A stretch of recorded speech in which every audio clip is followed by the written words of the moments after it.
Okay, so today we are going to discuss Chapter 14, The Coming of the Civil War. So we're going to talk about a few things that kind of lead up to the Civil War. We're not quite there just yet, but in this chapter it covers 6 main topics: the anti-slavery sentiment deepens, slavery crisis temporarily evaded, political parties fracture over slavery, hopes for compromise wane, the anti-slavery Lincoln emerges, and then on the brink of disunion. So, the Compromise of 1850, that compromise that brought California in as a free state, paid off Texas's debt, also had a harsher Fugitive Slave Law Act and a couple of other things under that compromise. It was very short-lived. It only lasted for 4 years. Because of those central provisions, like California as a free state, the Fugitive Slave Law Act, those are going to fuel a lot of controversies. Allowing the territories to decide the question of slavery for themselves also ensured constant agitation over the issue, and within a few years, events had eroded the political compromise. The Fugitive Slave Act generated opposition in the North, and this is probably the biggest thing about the Compromise of 1850 that's really going to fracture the United States. Only a few thousand of the nation's 4 million slaves actually managed to flee to northern free states, despite popular imagination of the Underground Railroad. Southerners insisted on the Fugitive Slave Act to protect their human property against this challenge, and many Northerners are actually refusing to cooperate with the law. Abolitionists also interfered with its enforcement. In some northern states, the law became very difficult to enforce, and Southerners accused the North of reneging on the Compromise of 1850. Harriet Beecher Stowe wrote a novel titled Uncle Tom's Cabin. It was published in 1852, and it became an immediate bestseller. And it added to these sectional tensions.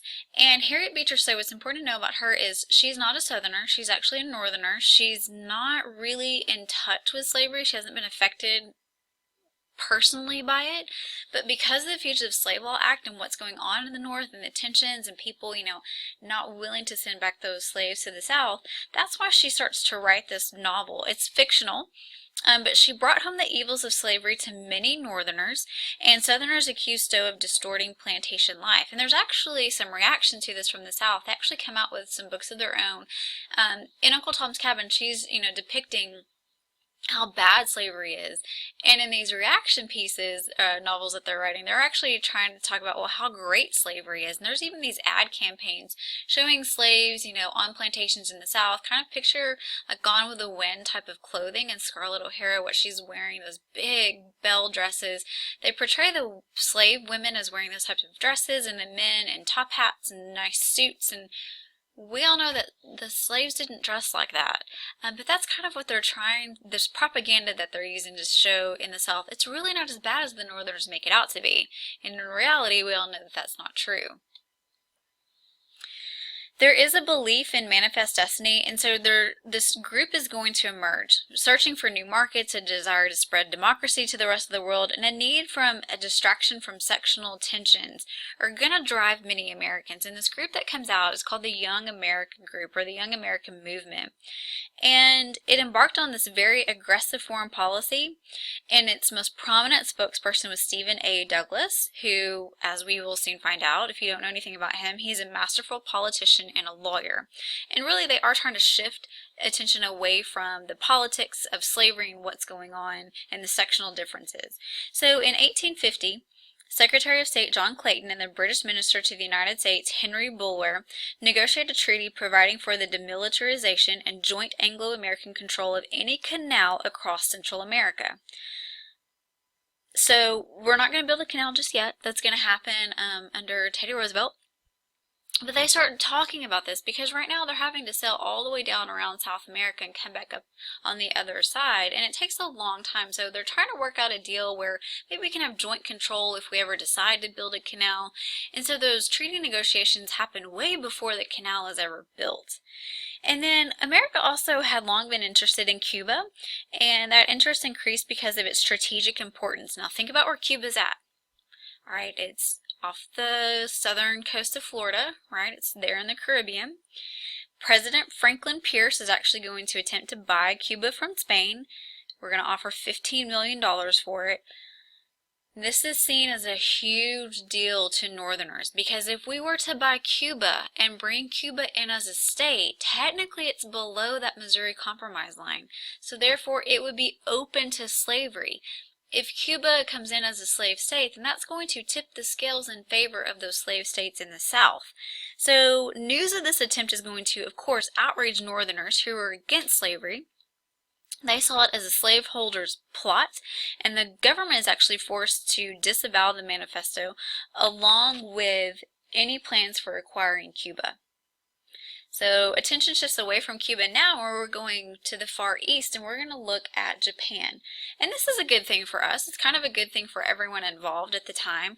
This gentleman named Commodore Perry, he's going to lead an expedition to open up Japan. This is in 1852. Another manifestation of the expansionist mood, but for the first time, Japan actually opens up some of their ports to foreign entities like the United States. So we do get kind of a good thing out of this Young America movement with, treaty demilitarizing Central America, and then also with Japan. Stephen Douglas won the Democratic nomination for president in 1852, but the party is actually going to choose that guy, the whole snafu with Cuba. They're going to choose Franklin Pierce. He easily defeats General Winfield Scott. That was the Whig nominee. And the Whig Party was rapidly disintegrating at this point. Cotton Whigs of the South, alienated by the anti-slavery opinions of Northern Whigs, they're going to flock to the Democratic Party. And Southern Democrats control Congress, which disturbed both Democratic and Whigs in the North. So we start to see the Whig Party falling apart, and we start to see a lot of those Southerners join the Democratic Party, and they also take control of Congress at the time. Now, Pierce's presidential nomination had been very unexpected. Pierce has a very tainted background. Just his personal life, it's such a sad story. I encourage you to Google Franklin Pierce at some point and read about his tragic life leading up to this point. But no one really thought that he would actually win. It's kind of a surprise when he does. Unfortunately, he proved incapable of leading his cabinet, and at this time, Douglas wanted the Nebraska Territory organized to open the region for a transcontinental railroad. Southerners opposed Douglas's plans. They wanted a southern route. In addition, Nebraska lay north of the Missouri Compromise line and would presumably become a free state. So in an effort to gain Southern support, Douglas agreed to divide the Nebraska Territory into Kansas and Nebraska, and then also to repeal the Missouri Compromise prohibition of slavery north of the 36 degrees 30 minutes. He wanted popular sovereignty to decide the status of slavery in the territories, and in spite of a strong opposition in the North, Douglas did muster enough support to pass the bill. The Kansas-Nebraska Act was the single greatest step, according to your book, towards secession and Civil War. Tensions in the North rose so high that it took 2 companies of soldiers and 1,000 police to enforce the Fugitive Slave Act and to arrest an escaped slave by the name of Anthony Burns in Boston.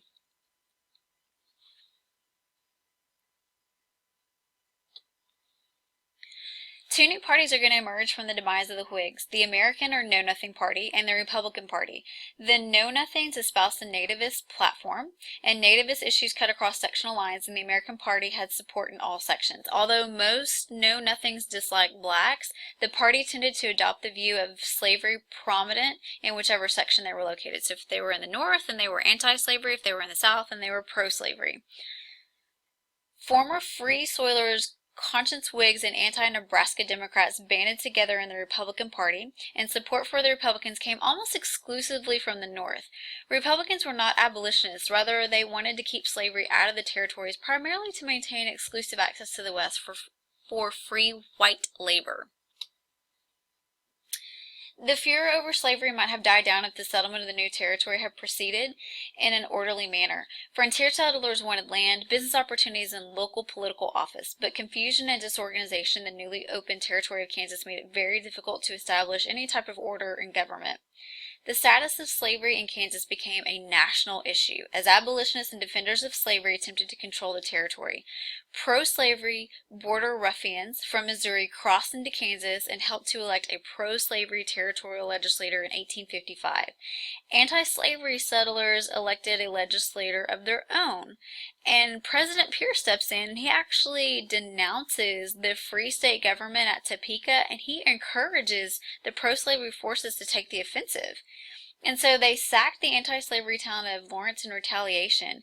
And because of this, John Brown, an anti-slavery extremist, he's going to murder 5 pro-slavery men at Pottawatomie Creek, he and some of his followers along with his sons. Republicans are going to exaggerate the violence under the slogan Bleeding Kansas, and Southern settlers had made a mockery of the democratic process, and President Pierce's partisan support for the pro-slavery factions aggravated the situation even more. And there is actually, at the end of all of this, there's going to be 200 people that actually die in Kansas because of the tension between the slavery and anti-slavery forces there. Now, Senator Charles Sumner of Massachusetts, after all this is going on in Kansas, he's actually going to attack the Kansas-Nebraska Act, and he demanded that Kansas be admitted as a free state. He's going to get up on the Senate floor, and he's going to make a speech called The Crime Against Kansas. And he savagely berated Douglas and a gentleman by the name of Senator Andrew Butler of South Carolina. Butler is actually not there to defend himself. And Charles Sumner, he's one of those people that you can't sway him. Once he has his mind set on something, he will argue it until he's blue in the face, even if he's 100% wrong.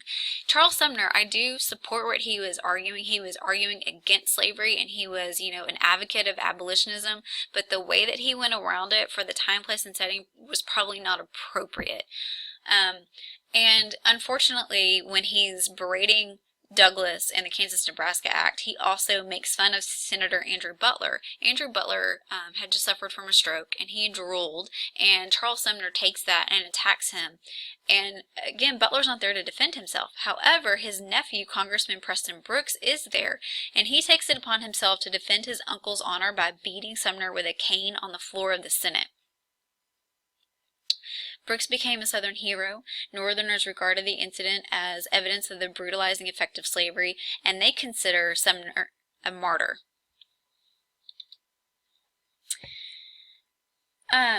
Dred Scott. Now, this is an interesting case. It kind of, again, just shows the tension between the North and the South. But Dred Scott, he was a slave who accompanied his owner from Missouri to Illinois and the Wisconsin Territory before returning to Missouri. In 1846, Scott brought suit in Missouri for his freedom, claiming that his residence in Illinois and Wisconsin, where slavery was prohibited, made him free. In 1857, the Supreme Court ruled that blacks were not citizens and therefore could not sue in the federal court. Not satisfied with that ruling, the court went further and declared that the Missouri Compromise unconstitutional because it denied individuals the right to enjoy their property without due process of law. The Dred Scott decision threatened Douglas's principle of popular sovereignty. If Congress could not exclude slaves from a territory, surely a mere territorial legislator could not. The decision convinced many in the North that the South was engaged in an aggressive attempt to extend slavery.